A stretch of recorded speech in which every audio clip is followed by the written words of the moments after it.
sanitizer that has got lime scent in it. And I'm going to tell you, I've always got an issue with sanitizer because sanitizer, Louis, before I get into business, I'm just going to touch on this. Sanitizer is something that I had an association that caused me nausea. And the reason why is sanitizer is pretty much used by the minute in chemo wards. And the reason why is that there's people walking around testing people every half hour, their KPIs like their pulse rate, their temperature, and they're constantly putting there. And I just had this terrible association with sanitizer, and every time I would smell it, I'd feel like vomiting.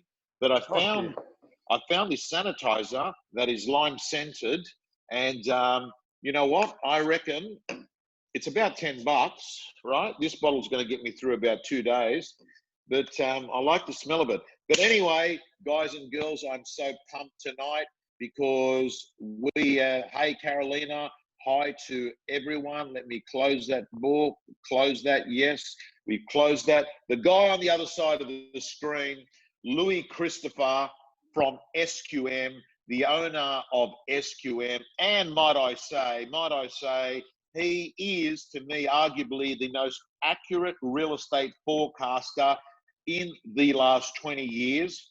So Louis, coming from your home, like most people are coming from at the moment, good evening. Good evening. Good to be here, Tom. Okay. So Louis, it's been an incredible 2 or 3 weeks. Today we're going to do a bit of an autopsy on real estate, a bit of an autopsy on the auction market. We're going to look at digital auctions, the success of them. We're going to talk about the tenant situation. We're going to talk about whether it's better to be a buyer or seller at the moment. I think most people are going to get that one right. We're going to talk about when you think restrictions are going to lift. And the most important thing is, what is life going to look like post-COVID-19? I think, Louis, it's fair enough to believe that there will be a post-COVID-19 period. Like, we can look for it. We don't know when, but what we're unsure is what is it going to look like in business in Australia. So, Louis, can I ask you, when did you start working from home? Last week or the week before? Probably about, this is my 3rd week into it now. And so at SQN Research, we've been doing on a rotating work from home, work from the office basis. So my team does approximately 2 to 3 days a week from home and then 2 to 3 days a week from the office. And that's been working very well. The guys and girls are enjoying actually coming into the office because it's getting to the point now where they're getting rather sick of just being at home all the time. And I feel the same way as well. So I'll be going into the office later tomorrow and I'll be enjoying it, let me tell you.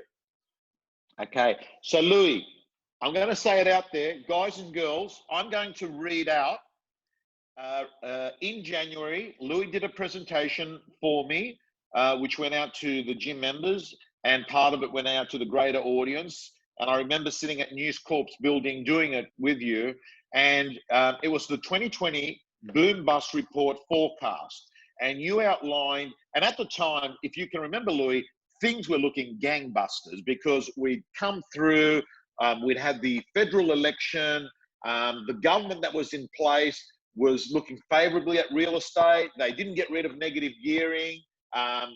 Money became easier to lend out, and we just saw clearance rates go up. We saw prices go up incredibly quick between June and December, most significantly around September and October, November. And what happened, right, Louis, is we were sitting there going through a report, everyone's pumped, and you came through with 4 scenarios. And this report is readily available. Scenario 1, Scenario 2, Scenario 3, and Scenario 4 was one that you were a little bit more negative. The first 3 you were pretty positive about, and some of your estimates were that we could have, you know, in places like, say, for instance, Sydney, there could be growth of up to 10, 15% in one of those scenarios. But in Scenario 4, you had if trade talks collapse, if the economy weakens, if the RBA cuts cash rates to zero, and if QE starts, which I didn't know what it meant, and then you've explained it. So for the audience, can you explain what QE is? QE is quantitative easing. So without going into a lot of detail, that is effectively the central bank printing money. And that has subsequently happened. That started. That is correct. So basically, because every time Scott Morrison goes on TV and says, "Hey, we're giving you this money, and there's $750 you're getting over here per week, and there's $550 here," this money's got to come from somewhere, right? That's right. So the latest initiative, of course, $130 billion spend to ensure that employees who are maybe being stood down, they're still getting $1,500 a fortnight, which will come indirectly via the government. Okay, so that's come from the government. That's a big expenditure. And put it this way, Tom, the government doesn't actually have $130 billion in cash to spend. They have to issue debt. They have to issue treasuries to come up with that money. And what's going on here is that our central bank is buying those treasuries. They're buying the treasuries. So that it's effectively one government issuing the debt to come up with the money, and the other part of the government, being the central bank, our Reserve Bank of Australia, buying those treasuries. And how do they buy those treasuries? Well, they create the money out of thin air. And that's called expanding their balance sheet. And that is effectively printing money. Okay. On the one hand, Louis, I think to myself, that's fantastic. So there's a solution that can hold everything together. People don't have to get rid of staff. If you're unemployed, you're going to be given $550 a week, right? So that's all positive, but it sounds like it's too good to be true. Do you just provide more money? What are the consequences of this? The consequences are that we're either going to have a major inflationary event occur, potentially after coronavirus is gone, or we could actually have a deflationary event occur. Because as far as the government's concerned, this is still debt that they owe. They may well owe it to the central bank, or they may well owe it to others, but it's debt that's been issued, and one of these days it's going to have to be paid back. So the way it's currently structured, one of these days we may well have to pay the piper. And that may well involve, post this crisis, that eventually the government has to lift taxes, maybe on business, maybe on individuals, to get that money back. Like, do you see a potential GST becoming 15% instead of 10%?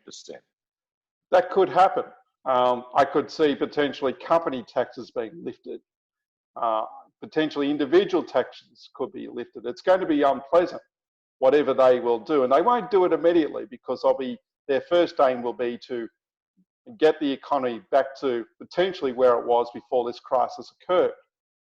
But once that does happen in some shape, they'll then potentially be looking to try and recoup, to try and have this debt paid off.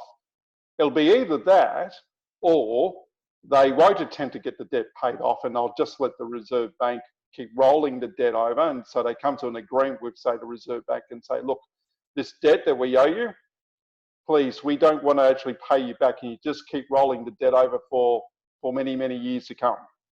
And so that could happen as well. And by that definition, that really would be printing money. Now, Louis, you, on the 20th or around the 20th of February, I can't remember, somewhere between the 15th and the 22nd, I auctioned your property. And as I was driving away, I called you up. We had a great result, and I called you up and said, happy, good stuff. And I said, mate, looks like we're in for good times. And you said to me, I agree with you, but Tom, I'm going to put a caveat. And this is way before coronavirus was even hitting the press, way before any of this had happened. You said, I'm allowing for the possible contingent of coronavirus hitting Australia and Australia having to cope with that and not having a hospital system that can cope if we have massive amounts of infections. And I remember as I kept driving, and it was my last auction of the day, and kept driving to my home thinking to myself, oh, well, he's a conservative forecaster. I reckon we've got, great times ahead right through to Easter. Going to smash it, going to have a nice Easter break, heading off to Japan. That was my plan. I was going to Japan for 2 weeks and going to come back for 2 months of another sprint to June 2nd. I was going to do ARIC and then I was heading over to Europe. That's all changed. And you were the only person I know that allowed for coronavirus, and it has happened now. And all of a sudden, it doesn't appear to be a seller's market anymore. No, it's very much a buyer's market. And Tom, just to clarify for your listeners, I wasn't selling on that day because coronavirus was coming. I had just recently changed address. Well, let me even go further on, and I can confirm this, Louis. You actually had that auction booked. I think it was one of my longest bookings booked in the history. You'd actually booked. Now, Louis, you booked that auction with me in September. Yeah, that's right. Because we changed address, and I was just simply looking to offload that property because I'd changed my principal place of address. But anyway, that disclosure's out there. But yes, it has certainly turned as a buyer's market. And if we look at the auction clearance rates actually peaked in the last week of February, on February 29, where the auction clearance rate for Sydney was in the high 70s after adjustments. In Melbourne, it was actually the mid 70s. And then the weekend after that, I think that was like the 6th of March, 7th of March, that's when we first noted a little bit of a drop in the clearance rate. And as each week went past, the clearance rate kept dropping and kept sliding all the way up until the auction ban. So it would be wrong to say, and some have said it, oh, look, the market was strong all the way up until when auctions were banned. No, it wasn't. It was starting to weaken as each day went past in March. Louis, you report clearance rates every week. I actually get access to that via your Twitter feed. You publish it on a Saturday night. Those numbers have been going down for quite a few weeks now. What's the state of affairs at the moment? Well, the state of affairs in the auction market is something I've never experienced, have come across before in all my career. I've never experienced, and I don't think this country's ever had a situation where auctions have been banned. So this is uncharted waters for everyone. What has happened since the ban, of course, is that there's still been some auctions which have gone forward. They have been digital auctions. Some major real estate agents have been pushing and planning for this time. I know Ray White's been in the market there. There's been other agencies as well. McGrath have been there. Cooley Auctions here in Sydney as well have been able to get some auctions online. And the reports from those agents have been, look, it's been working reasonably well. But overall, there's been many auctions which have been cancelled, which have turned into private treaties, which have been withdrawn. And based on the current methodology of calculating the clearance rate, any property that's been withdrawn is effectively regarded as a passed-in property. And this is the primary reason why we're seeing very low auction clearance rates now in the 30s. And we believe in Melbourne this weekend, we effectively had a clearance rate in the high 20s. Now, calling it straight, Tom, I believe that if we didn't have that ban, the auction clearance rate would have been falling anyway. And we probably would be somewhere in the 40s right now, because it was falling at a fairly quick rate before we got to that ban. So Louis, I had about 10, 11 auctions scheduled every Saturday for the last few weeks, including this Saturday. And I can tell you that none of them took place. I was even prepared to do Zoom auctions, where, like here, we have bidders there, and I know there are plenty of people that have done Zoom auctions, and some people have amplified some of the success that they've had. They've gone online and that. My experience and talking to my colleagues is that the majority of the properties have been transferred from the auction method of sale to a for sale, or they've tried to sell them prior to an auction. I know that there's some agents that love having a deadline, and they love the ability to be able to say to a buyer, hey, the auction's on this date, but we can do business now. And they're using auction. There's a number of companies, Auction Now, Gavel, Anywhere Auctions. There's a few that I've missed out. Many are using Zoom. But I think the issue is that buyers and sellers, and it's really weird because it appears to me at the moment, Louis, it seems to be the perfect off-market market, where, I mean, if an agent's got a buyer that they knows they're a hardcore buyer that needs to buy, and an agent's got a vendor and they don't want a big kerfuffle, they match make, they put it together, right? Yes. Without all the fuss of the opens and the big charade. But I mean, you know, that's a low clearance rate. But Louis, I mean, I want to ask you, I mean, what do you see? What do you see? We're going to go on to rentals in a moment, but well, firstly, let me ask you, when do you see the COVID-19 restrictions starting to lift? Well, first, just finishing on your point you've just made there, my view is that overall sales turnover is probably now down by half compared to where we started the year from before this crisis. I think we're easily down by half. So let's just remember, there's a lot of uncertainty out there. There's a lot of concern about where we are heading, and it's generally not good for buyer confidence. And so my view is that there must be less buyers out there, considerably less buyers out there right now. There are still buyers, but I think you'd be hard pressed to find an investor unless they're trying to find a bargain. You still would be obviously the occasional owner occupier looking to maybe upgrade, downgrade, change addresses, and then you would still get the occasional first home buyer. But overall, there would have to be less buyers out there right now. Yeah, I'm getting the impression, Louis, that from the agents that have made a few sales during this period, that they dealt with a buyer that had to buy, they'd sold prior, they had to buy, they were happy with the price that they've got, and they actually were quite happy buying now with less buyer competition. But they're quite a different buyer to a buyer that doesn't have to buy because they don't have to move out of their home.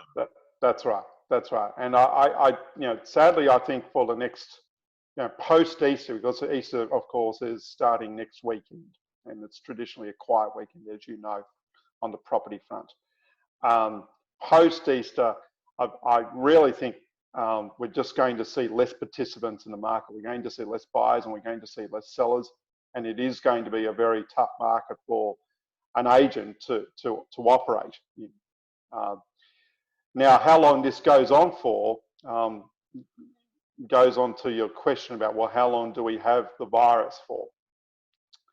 And Tom, I see two scenarios playing out here. One, a positive scenario that could still play out, and one, sadly, a very negative scenario that could play out from here. The positive scenario, and so far the numbers are looking promising, is that we get on top of the new virus case numbers to the point where 0 new cases are reported day after day, and that happens soon. So the trend at the moment for virus case numbers here in Australia is that things appear to be improving in our 3 major states, Queensland, Victoria, and New South Wales. There is now a downtrend in the number of new cases reported. If we get to the point where there is 0 cases reported and it stays consistently 0 for, say, 2 weeks or more, I think we'll start to see restrictions being lifted. And so that potentially could play out in the month of May, where we start to see restrictions being lifted. And my view is that they'll lift restrictions in the same order that they placed the restrictions to begin with. And if you recall, the ban on auctions was one of the last restrictions placed on us. So that potentially could be the first restriction that would be lifted. And so we may well be back to business as early as the month of May. That is the optimistic scenario.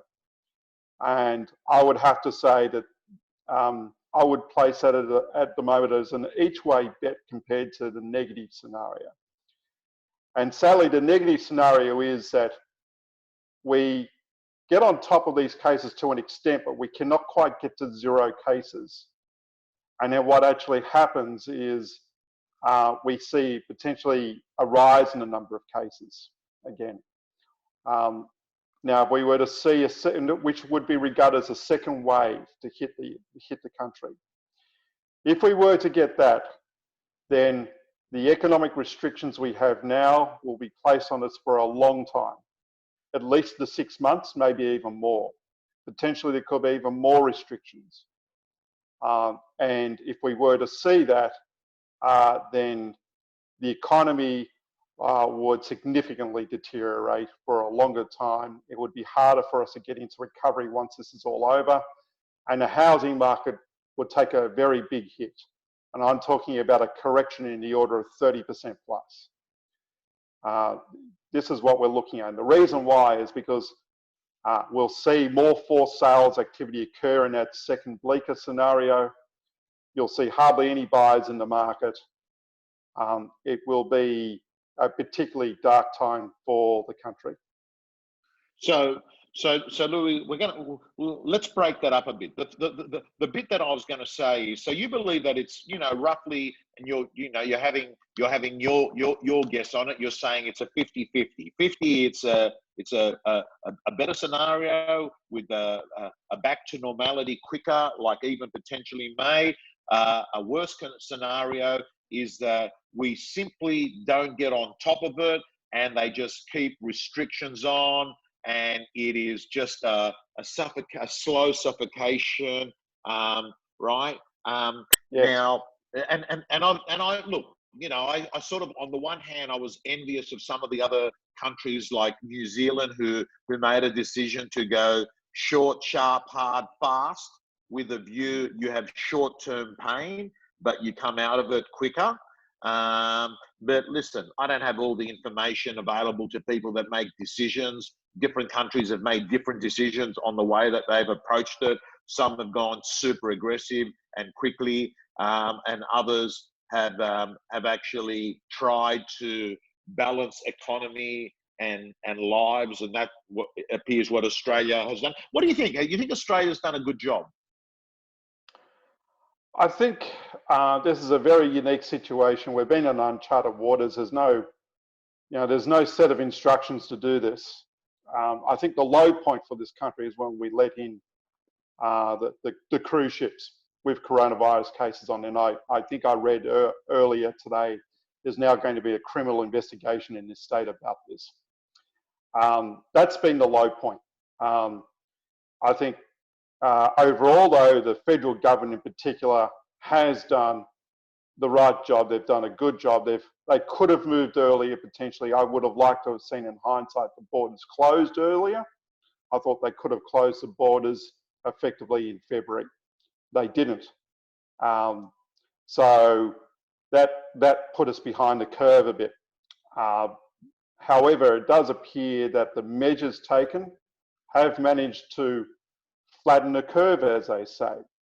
And we are on a projection that we will see in either Victoria, New South Wales or Queensland, maybe hopefully all three, a 0 case day later this month, just the way the numbers are playing out right now. So I'm hopeful and feeling a little optimistic that the first case scenario could very well play out. But look, I'm not a medical expert. I don't know exactly how this is going to play out, but just simply looking at the numbers, it's looking promising at the moment, but let's see what happens. Now, Louis, like even a scenario that is not the best case scenario. A scenario that means that this goes out longer, and that we even look at a very, I mean, are we talk like Louis on the scale of things? Like, what's the difference between a recession and a depression? Like, and where does this fit in, you think? Yes, well, a depression is like 5 times as worse as a recession. A depression is, well, I mean, the classic, of course, is the Great Depression, where unemployment got over 20%, where the banks froze money. You know, that is a depression, a major contraction in the economy. And given the measures taken, we've effectively seen business on a number of industries completely freeze up. We have seen the long queues. We've seen a massive jump in jobless claims over in the States to levels not recorded since the 1930s.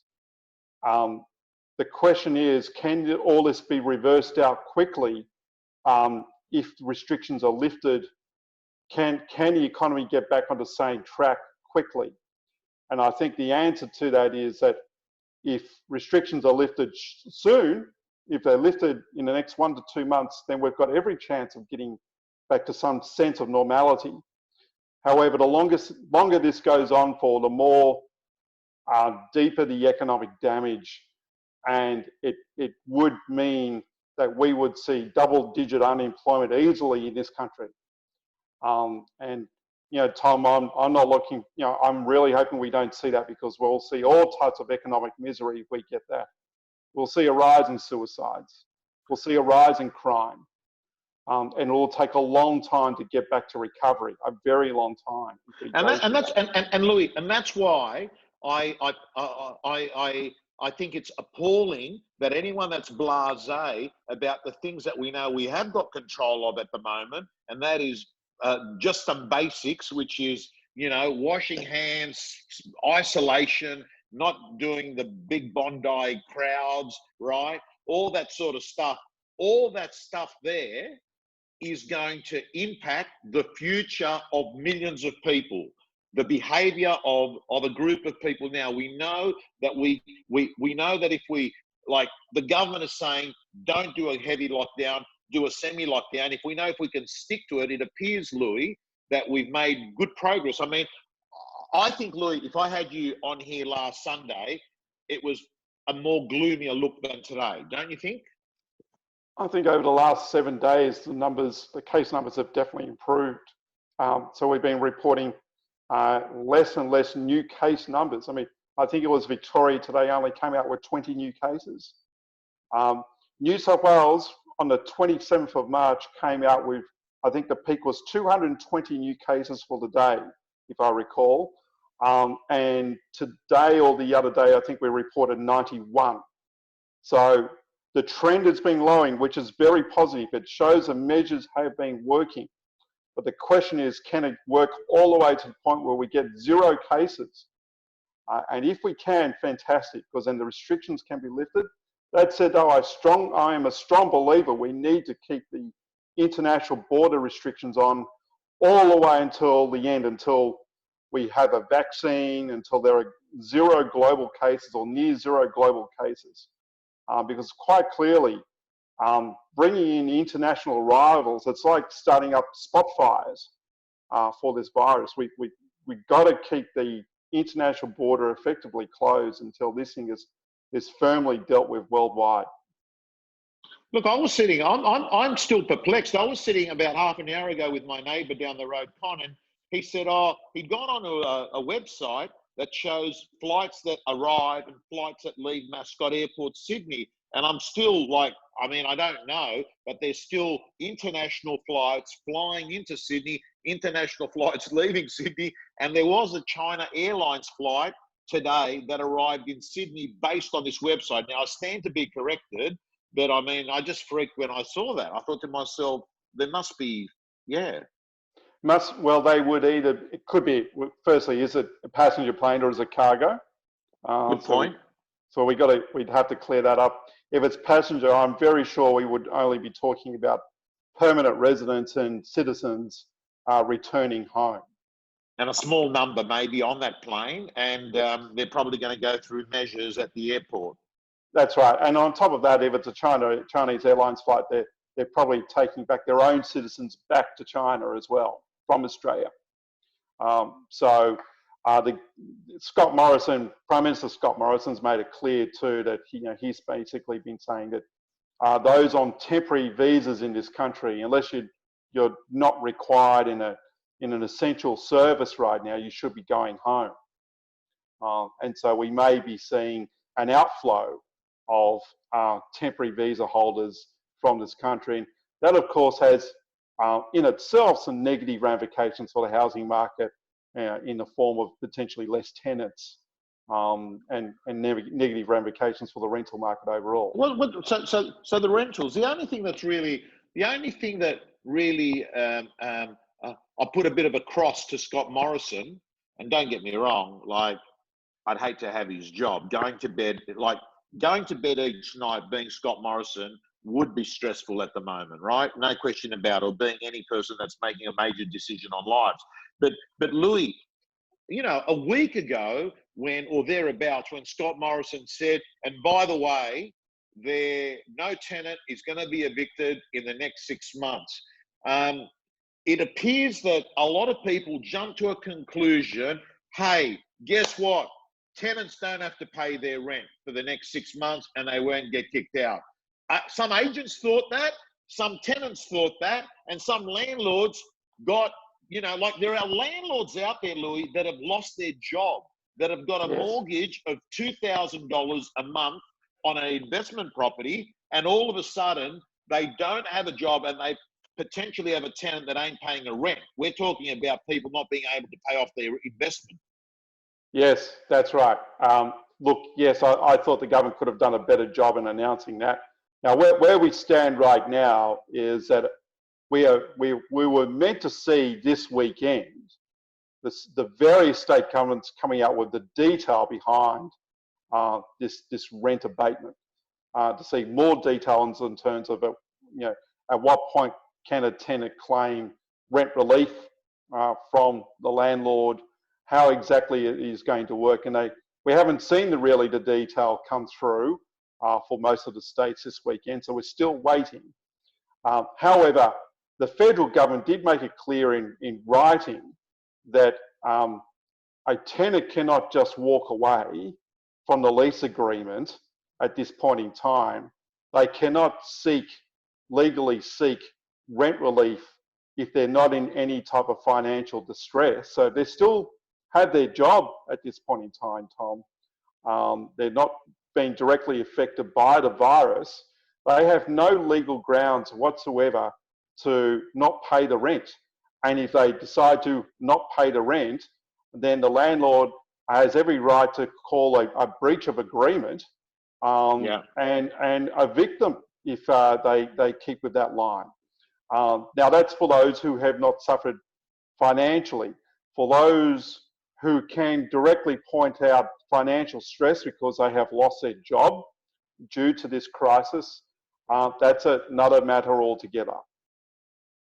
Yeah, but it's a case of contracting your real estate. And if there's any tenants listening to this, my understanding legally, Louis, is that you might go off and not pay any rent for 6 months, but you've got a contract in place and that you're legally liable for the total rent in that 6-month period, and that you could actually get sued and you could get blacklisted. And what happens is you'll have a terrible tenant record. What we're saying is, if you have lost your job, that you call the real estate agent, you speak to the agent, and you outline with evidence and proof, here's my situation, and you might come up with a payment plan or some sort of thing that is good for everyone. The owner's happy, the tenant's happy, and you can move forward. Yes, Tom, in all this communication is critical here. If a discussion can happen, then an amicable arrangement should be able to play out. Unfortunately, not every tenant feels that they can have that type of discussion and neither does every landlord. So, this is the reason why the government has to, has come to the party somewhat and trying to create some rules here in terms of how the game should be played. Look, it is Well, a there's an very, very expectation, difficult Louis. situation. Look, Louis, there's an expectation, and the articles that I've been reading and the advice I've been getting is that before you go off and you just cut rent, hang tight, because the government should very soon announce their position on rental relief, and your position may be impacted if you've already gone off and cut rent. I agree, and hence the reason why we need to see more clarity from the various state governments as well as federal governments on this matter right now. And they were meant to provide this clarification this weekend, and I've just checked the headlines and I'm not really seeing a lot there right now, Tom. So they've got to be very careful here. They need to get on the front foot and provide the correct detail in terms of what the rules are going to be surrounding this matter. Now, Louis, on a positive side, because a lot of the people that are watching this interview right now are people in the real estate industry. And I'm remembering I was in real estate in 87, 88, 89, market boom, prices doubled. It was, quite, and we were talking off camera, you were finishing your HSC around the time. And what happened is prices doubled, Louis, and then interest rates skyrocketed. At the time, they were 17, I think, 16, 17, 18%, thereabouts. And yes. Then prices just, came crashing down. There wasn't a lot of transactions for a while. But then, Louis, I actually had a decent time in real estate, because what happened is listings started coming onto the market. Owners had to sell. Often it wasn't a choice. It wasn't they wanted to sell. They would say to me, we have to sell. And I would list a lot of property, and I learned that at a certain price, a property's saleable, right? And what happened is things started to move because people sold low, but they bought low. And I noticed, and I've got to tell you, and that's why a lot of the content I'm putting in the real estate, and by the way, Susan has told me those that are watching, we have opened up the real estate gym doors tonight, because we've got about 70 people on a wait list. So anyone that wants to join, because all our content now is all about helping agents cope with the current scenario, but with scripts and dialogues. But Louis, what I noticed was during that period, I noticed I did okay. It was hard work. You had to be a good salesperson. Like, you had to sort of create urgency. It wasn't like the happy days where you go put a key in the door, open up the door, and people would buy. You'd have to actually put in a lot of hard work.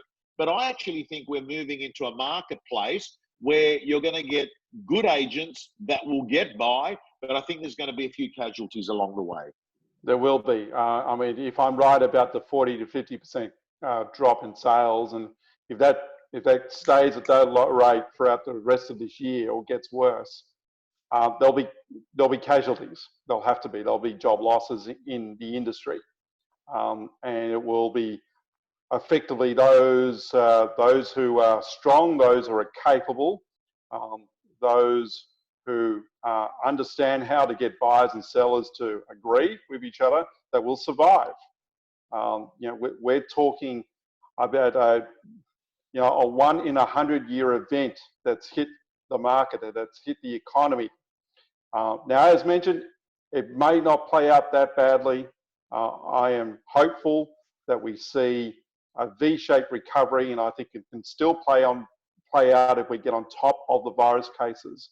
But as mentioned, I think there is a real chance here that we could actually have a very bleak scenario play out here, and so it will be in that scenario.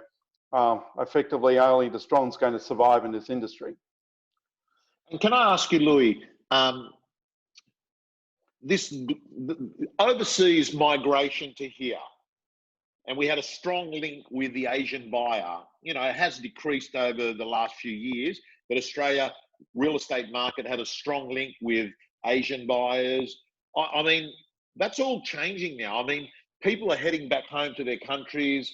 I don't know what the new world's going to look like. I don't know whether I'm still not sure whether people can expect in, you know, the new world that they're going to pop into their Qantas plane, sit on seat 2B, fly off to, you know, another country for a 3-hour meeting and that. I don't know whether that's going to happen, because there is one of the things that's coming out of it is that you can actually do business by video, and it might not be as good as being person, but there are some changes. And it's ironically, it wasn't a chief technology officer, a CTO, that's made the changes to the world. It was COVID-19 that has forced people to actually look at new ways to do business that are cost effective and are friendly under the current circumstances. Do you see the world changing in that regard? There'll be some type of structural change. There's some permanent change which will occur where humans will adapt.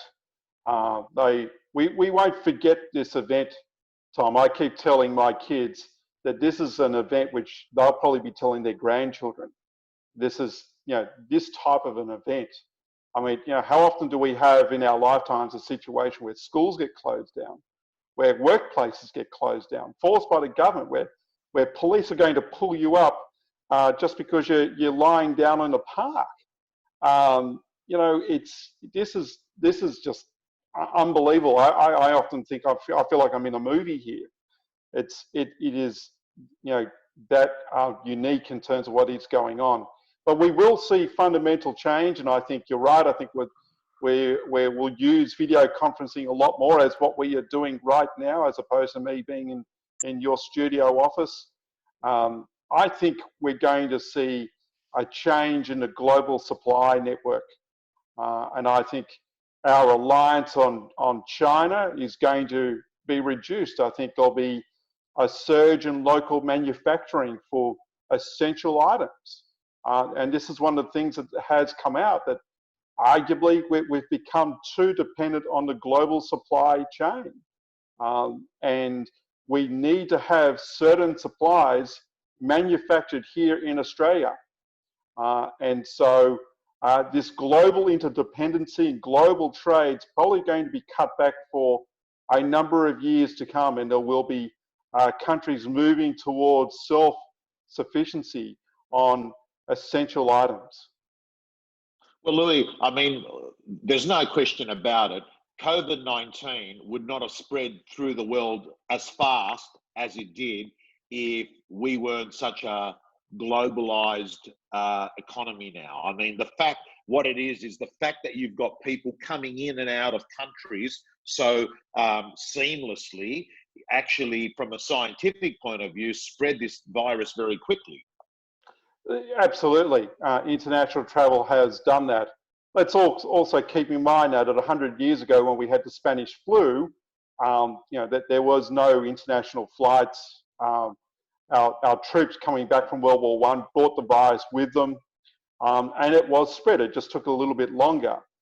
I think, you know, in the future we'll still have global viruses, but I think out of this lesson, my personal view is that we'll move towards more local manufacturing of essential goods. And it is crazy that we have a shortage of medical supplies in this country at this point in time. That shouldn't be happening, and yet we've got it. We do not have enough testing kits. There should be a lot more testing going on. We don't have it because we weren't set up to manufacture local testing kits. We're importing them. Well, those countries who are exporting these testing kits to us, probably they need those testing kits themselves, plus other medical supplies. So this is the issue that we've got. And we've seen it in our supermarkets, the shortages. So this is one thing I think needs to change, and I think it will change, that we will, you know, out of this perhaps revise our local manufacturing industry. Yeah, well, I'm convinced, Louis, that I'm actually, you know me. I try and look at not what we've lost, on what we've gained, and You know, for me, I've sort of said to people, you've got to forget about your losses and focus on your opportunities, because that's a useful approach to have in life. Like, focusing on what you've lost isn't going to bring back what you've lost. Focusing on the opportunity is going to help you get creative and think, hey, here are the cards I've been dealt. What can I do with them?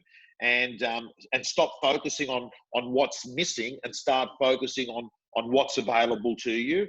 And I also think we've got to forget about complaining and start focusing on gratitude, because I don't think this is going to be Spanish flu, right? It doesn't look like it's going to be Spanish flu. And I'm hoping that in 3 to 6 months' time, we're going to look back and say, we went through a period of time where we began to realize how much we value a good life, and we'd forgotten how much we value freedom, how much we value the ability to do our job without constraint, how much we value the ability to go watch games of football in big crowds and support our teams, how much we value being able to sit at a pub with our friends and have a meal and have a schooner, how much we value being able to go to an auction, sell it for $400,000 over reserve, and everyone cheering in the whole street and everyone walking off thinking, great, fantastic. And I do think those days are coming. I'm hoping, Louis, that they come between June and December this year. Yeah, I'm very hopeful as well, Tom. And I think you're right. You don't appreciate what you have until you've lost it. It's also true in this world.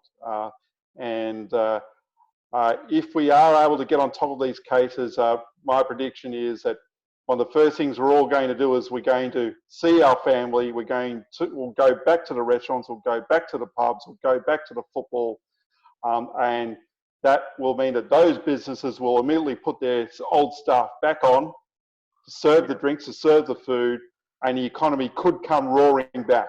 It really could. So I am optimistic of it. The key is we've got to get on top of the cases. We've got to do it. We've got to do more testing. We've got to get the cases to zero. And if we can get the cases to zero, then happy days.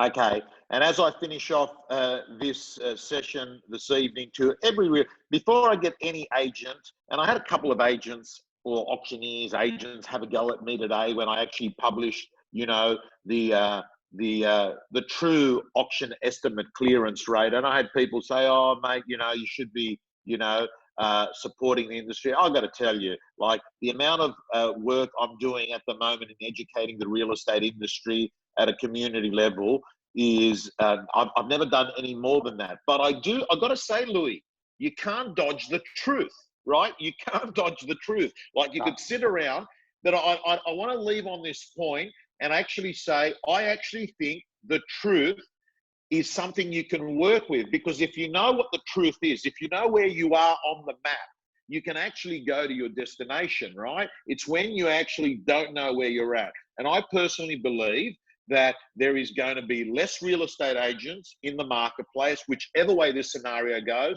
I believe that having less agents, demand and supply, means it's good for the real estate industry, because you'll end up having better operators in. They generally will charge a higher fee, because demand and supply says if there's less agents, competition means that you can get a better fee. And I actually think that we're going to see a small group of real estate agents, which is the business that I'm in helping people go pro, become the best. I think they're going to succeed. But I do think that there's going to be, and it's not just real estate, Louis, I think in many sectors and many industries, those who are just hanging on, those who were basically doing it month by month, they've really been punched in the face really hard. I'm concerned, like in real estate, Louis, we're going to have, if we assume that April and May is going to be very challenging, on paper, that appears in June and July settlements, right? Because of the lag, right? And that's where the economic factor, and that's why I've been working with my clients saying, hey, listen, if you don't want to have any more insomnia, let's work out, let's hope for the best, but plan for Armageddon, right? Let's hope for the best, but plan for the worst. And what I've been doing is saying, let's take into account what are the grants that are entitled to you, whether it's the 750 grant, whether it's, you know, the payroll concessions, whether it's getting access to business loans. Let's get through that period. Look at your cost control model, look at your cost base, which many of them have, and you might be able to find that you can break even with only a very small number of sales based on government stimulus and also the changes you make to your business. And you might not be eating at Rockpool, and you might not be eating oysters. You might have to eat tuna on bread rolls for a few months, and you'll get by. Well, I think for there are a number of measures which have been targeted towards small business, Tom, which I would have thought many franchise offices, suburban offices would qualify for.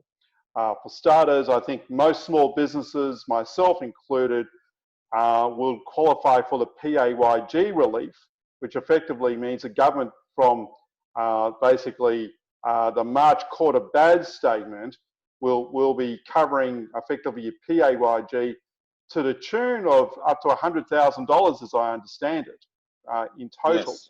which is a significant saving for small business operators.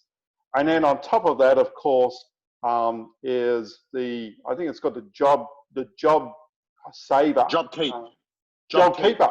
My apologies, Job Keeper. The $1,500 a fortnight.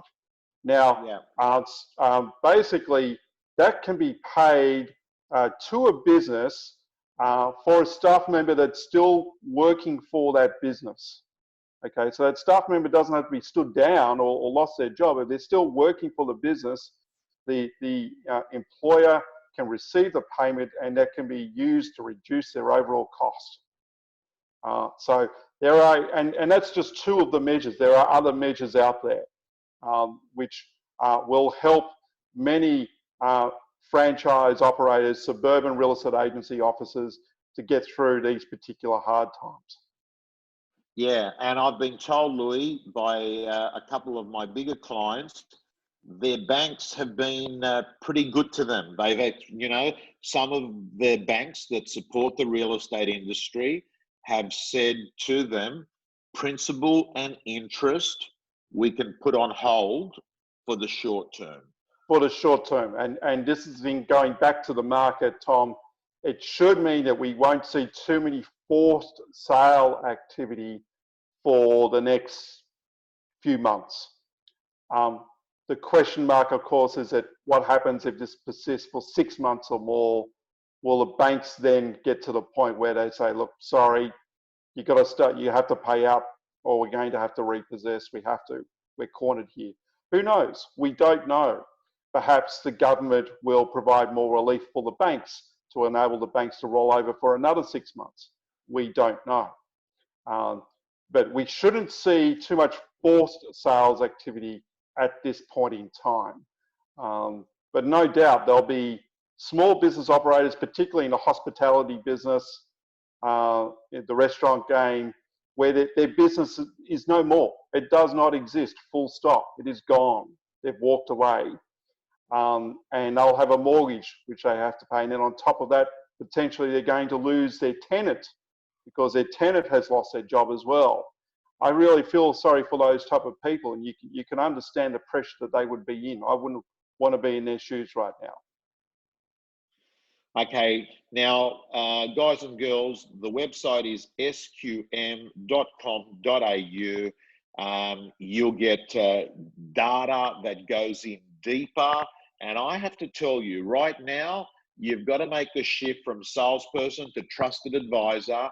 So if you want to get more content and information, I mean, some of the data that you've got on there, Louis, you go off and look at household incomes of people.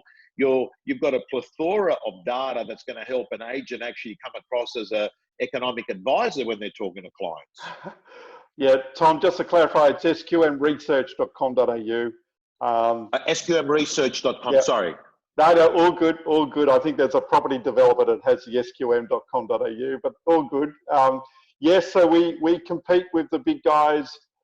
We have a big sales database that agents can tap into. We have other products such as properties which are coming up to their 60-day expiry in terms of being with another agent.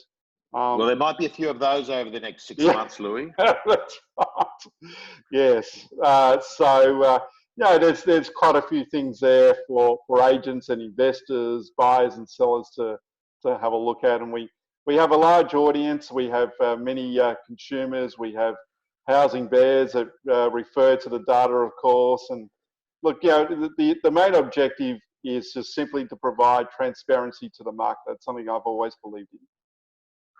Okay, Louis, thank you so much for a Sunday night catch-up. Our fingers crossed. Everyone watching this, stay healthy, stay distant away from each other, make other people feel uncomfortable if you feel like they're doing the wrong thing, because the best thing that we want is Louis, doing an auction on an on-site in May would be a thrill for me. And yeah, let's keep our fingers crossed. Let's hope so. Fingers crossed everyone does the right thing. We get to 0 cases and we may just get there. Okay, thank you so much. Everyone signing off.